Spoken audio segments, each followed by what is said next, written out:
Oke teman-teman, di video kali ini saya akan coba bagikan tutorial bagaimana cara menghapus semua tab yang sudah tidak aktif di Google Chrome ya. Sebelum lanjut ke tutorialnya, jangan lupa di subscribe dan nyalakan lonceng notifikasinya agar kalian tidak tertinggal video-video terupdate dan juga terbaru dari channel ini. Oke, langsung aja kita masuk ke videonya. Selain video ini, teman-teman juga bisa tonton video saya lainnya, yaitu tutorial bagaimana cara mengaktifkan mikrofon di browser Chrome. Dan untuk videonya, kalian bisa tonton klik di pojok kanan atas ini. Oke, sekarang langsung aja kita masuk ke tutorialnya ya.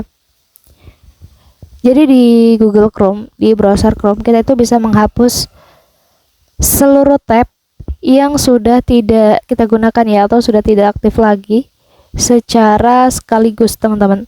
Jadi untuk kalian yang mungkin belum tahu caranya, kalian bisa tonton dan juga ikuti cara di video ini ya. Oke, langkah pertama, di sini kita buka dulu aja browser Chrome-nya.